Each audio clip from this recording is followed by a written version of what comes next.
Bonjour à tous. Alors aujourd'hui dans cette vidéo on va voir comment gérer au mieux son temps dans l'élaboration de son mémoire. Alors le temps c'est une valeur absolument clé d'une manière générale, mais surtout sur un travail de longue haleine tel que celui qui consiste à rédiger votre mémoire. Pourquoi? Parce que vous avez une deadline et vous avez un gros travail de rédaction qui va vous prendre un temps de travail absolument considérable, des dizaines et des dizaines d'heures, voire des centaines d'heures, en fonction de la technicité, de la facilité à obtenir les informations, votre productivité, votre efficacité, etc., etc. Donc, il faut absolument avoir une stratégie en matière de gestion du temps pour pouvoir gérer de manière efficace, optimale, la rédaction de votre mémoire. Donc ça veut dire quoi? Ça veut dire, premièrement, établir un planning, une planification qui serait quotidienne sur la base des jours de travail où vous rédigez votre mémoire. Vous allez donc faire un planning avec les différentes journées de travail et sur ce planning, vous allez vous fixer des objectifs à atteindre chaque jour et vous allez tâcher de vous y tenir avec rigueur. C'est absolument fondamental parce que si vous ne réalisez absolument aucune planification, vous prenez un risque, c'est celui de procrastiner et de vous retrouver quelques jours avant le rendu avec une avancée absolument insuffisante, voire pas d'avancée ou d'être très loin des objectifs nécessaires et d'être en porte-à-faux par rapport à la date limite. Ça veut dire qu'il ne vous restera plus assez de temps pour rédiger, que vous ne respecterez pas le délai et que vous pourrez être amené à repasser le mémoire l'année d'après. Voire, dans le meilleur des cas, vous serez en panique, vous court-circuiterez votre directeur de mémoire, vous n'échangerez pas avec lui, vous ne relirez pas, vous allez rédiger à la va-vite, en panique, jour et nuit, et ça va devenir un calvaire et la pire expérience que vous aurez, une expérience qui s'apparentera plus à un traumatisme à votre niveau.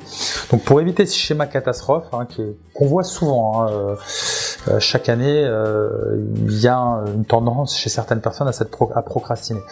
Donc il faut vraiment avoir cette approche rigoureuse du planning avec des objectifs intermédiaires. Donc par exemple, vous allez vous fixer un objectif qui va consister à lire la littérature académique pendant un certain nombre de jours. Un autre jour, vous fixerez l'objectif d'avoir réalisé le plan détaillé avec l'introduction par exemple de votre mémoire. Sur une autre période, vous fixerez un objectif pour rédiger la revue de littérature, donc la partie empirique. Vous devrez avoir fini un certain jour. De même pour la partie empirique, et ensuite vous vous laisserez une certaine période de temps pour pouvoir relire le mémoire, le soumettre à votre directeur de mémoire, et cette marge en termes de délai vous permettra de prendre du recul, de vous repencher sur le sujet avec une vision nouvelle, de pouvoir prendre en considération les retours de votre tuteur, etc., etc. Donc c'est absolument fondamental si je puis dire, de fragmenter la rédaction du mémoire en plusieurs parties et de se fixer des objectifs intermédiaires à tenir. Si on y va comme ça, à tâtons, sans aucune planification, on est,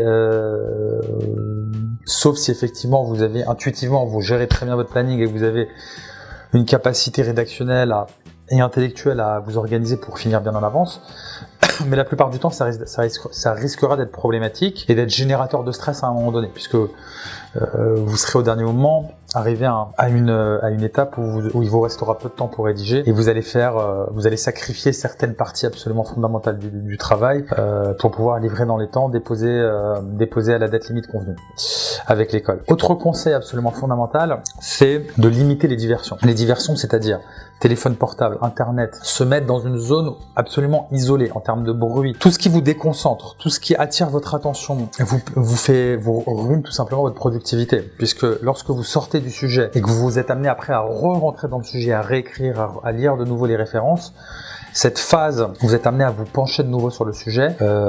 La littérature académique, en l'occurrence psychologique, a déjà abordé cette question-là et montre très clairement que vous perdez beaucoup de temps à vous repencher dans le sujet. Donc chaque distraction vous fera perdre beaucoup de temps. C'est des laps de temps où vous devez vous repencher sur le sujet, vous reconcentrer. Donc c'est des laps de temps que vous perdrez et qui vont donc ruiner votre productivité. C'est-à-dire que au lieu d'avoir réalisé une certaine quantité de travail, vous aurez réalisé une quantité bien moindre pendant la période allouée à la réalisation de cette tâche. Donc idéalement, on se met dans une zone sans distraction, où vous n'avez pas de bruit, où vous n'avez personne qui vient vous voir, qui vient vous embêter, entre guillemets. Vous mettez votre téléphone en silencieux, vous vous éloignez de lui et on évite justement ces pauses de distraction. Alors, pause oxygénatoire, oui, ça également, vous pouvez vous en imposer à certaines heures, mais on évite les distractions, passer son temps dans le téléphone et sortir justement de nos objectifs qu'on s'est fixés en termes de rédaction. Autre chose, Vous pouvez faire un bilan à chaque journée pour avoir un suivi de vos objectifs que vous êtes fixés. Vous regardez si vous les avez atteints et ce que vous pouvez mieux faire pour les atteindre. Faire un petit bilan à la fin de la journée pour vous assurer que vous êtes constamment dans le planning que vous vous êtes fixé.